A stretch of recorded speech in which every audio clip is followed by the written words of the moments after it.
अस्सलाम वालेकुम, मैं हूँ Abira Mehreen and you're watching Zab FM Digital Islamabad on YouTube channel and Facebook page.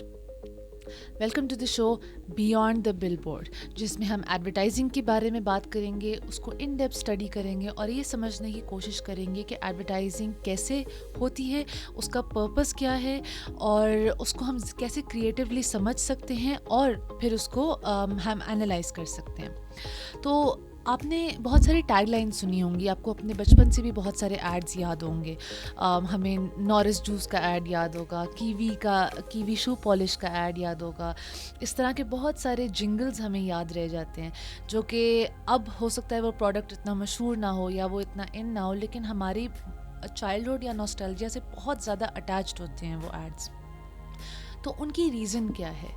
और कभी आपने ये सोचा है कि जैसे फॉर एग्ज़ाम्पल यूफोन का टैगलाइन है तुम ही तो हो, तो वो कैसे डेवलप हुई, उसको क्या सोच के वो उन्होंने तुम ही तो हो रखा है? या फॉर एग्ज़ाम्पल जोंग का है let's get digital, so what's the purpose behind that?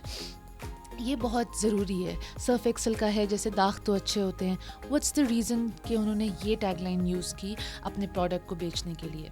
तो सबसे पहले हम देखते हैं, जब ये प्रोसेस स्टार्ट होता है, हमारा कोई प्रोडक्ट लॉन्च होने लगता है, तो सबसे पहले हम उसकी स्ट्रैटेजी डेवलप करते हैं। स्ट्रैटेजी से पहले, क्योंकि स्ट्रैटेजी डेवलप करने के लिए भी आपके पास थोड़ा सा होमवर्क होना ज़रूरी है, तो पहले आप होमवर्क करते हैं, उसके ऊपर रिसर्च करते हैं, आप उसका स्वॉट एनालिसिस करते हैं, उसके कंज्यूमर बिहेवियर देखते हैं, आप देखते हैं आपकी टारगेट ऑडियंस कौन है, आप अपनी टारगेट ऑडियंस को समझने की कोशिश करते हैं। आप ये देखते हैं कि आपके टारगेट ऑडियंस किस एज ब्रैकेट में लाइक करते हैं, कहाँ पे रहते हैं, उनकी क्या इंटरेस्ट्स हैं, क्या उनके शौक़ हैं, क्या चीज़ उनको नापसंद हैं।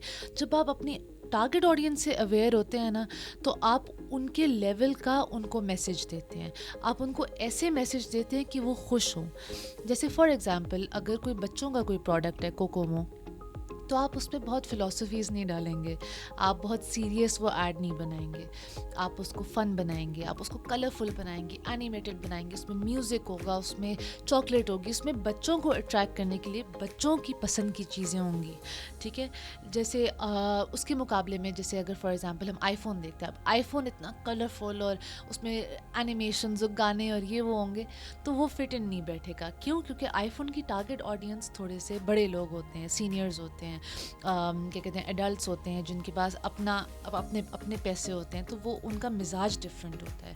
तो हम उसके हिसाब से अपना ऐड डेवलप, तो सबसे पहले हम क्या करते हैं, जब हम होमवर्क कर रहे होते हैं, हम टारगेट ऑडियंस आइडेंटिफाई कर रहे होते हैं, हम स्वॉट एनालिसिस कर रहे होते हैं, हमारे प्रोडक्ट की स्ट्रेंथ्स क्या हैं, हमारे प्रोडक्ट की वीकनेसेस क्या हैं, हमारे प्रोडक्ट की अपॉर्चुनिटीज़ क्या हैं और फिर उनके थ्रेट्स कौन हैं।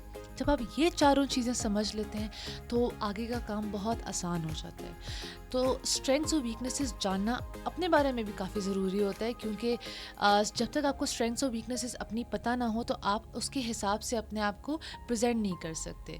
फॉर एग्ज़ाम्पल अगर कोई ऐसा प्रोडक्ट है जिसकी प्राइस बहुत ज़्यादा महंगी है, ठीक है ना, और वो बहुत कम अवेलेबल होता है, तो आप उसकी एडवर्टाइजिंग कैसे करेंगे? आप कैसे लोगों को कन्विंस करेंगे कि आपने ये प्रोडक्ट ख़रीदना है? ठीक है, तो आपने जब वो वीकनेसेस आइडेंटिफाई कर ली, तो आप उसको ओवरकम करने के लिए उसके मुकाबले की कोई स्ट्रेंथ इस तरह से प्रेजेंट करेंगे कि लोग कन्विंस हों कि वो आपका प्रोडक्ट ख़रीदें।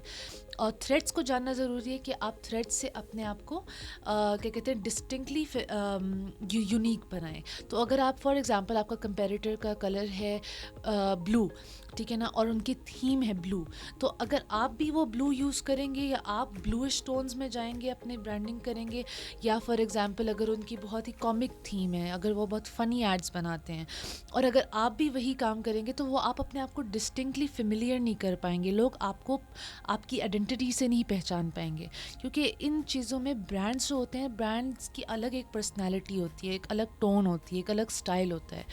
तो ये चीज़ हमें समझना बहुत ज़रूरी है। तो first is find the big idea. वो क्या बिग आइडिया है जो आप प्रेजेंट करना चाहते हैं? इसकी सबसे अच्छी एग्जांपल है नाइकी का जो स्लोगन है जस्ट डू इट, और वो जो उसका टिक मार्क है, इट इज़ सो आइकॉनिक कि अगर आप कहीं भी वो टिक मार्क देखें ना, तो आपको नज़र आ जाए, आपको समझ आ जाएगा कि ये नाइकी का है। तो जो नाइकी है, حالانکہ وہ اسپورٹس ویئر بیچتے ہیں، وہ ان کے اپیرل ہوتے ہیں، ان کے شوز ہوتے ہیں، ان کی ساری اسپورٹس سے ریلیٹڈ چیزیں، لیکن آپ ان کے ایڈز میں اور ان کے پوسٹرز میں جسٹ ڈو اٹ دیکھتے ہیں، اور عام طور پہ کوئی ایسا اسپورٹس پرسن دیکھتے ہیں جو کہ موٹیویشنل ہو، کیونکہ ان کا ایجنڈا وہ یہ بتانے کی کوشش کرتے ہیں اپنی آڈینس کو that we care about you and you need to step up and you need to go for your dreams. تو وہ جو میسیج ہے، جب آپ کو وہ اتنا انسپائر کرتا ہے تو آٹومیٹکلی آپ کے دماغ میں برانڈ کے لیے ایک پازیٹیو اپریسیشن آتی ہے. That is why Nike is so adored all over the world. تو آج ہم نے بگ آئیڈیا کے بارے میں بات کی کہ کس طرح سے برانڈس جو ہیں وہ بگ آئیڈیا کو ایکسپلور کرتے ہیں، اپنے کمپیٹیٹرس کو ڈھونڈتے ہیں اور انالائز کرتے ہیں، اسٹڈی کرتے ہیں اسٹریٹجی بنانے سے پہلے. تو thank you so much. I am Abeera Mehreen. You are watching beyond the billboard on Zeb F M digital اسلام آباد. آپ ہمیں یوٹیوب اور فیس بک چینل پہ دیکھ رہے تھے. تھینک یو سو مچ. اللہ حافظ.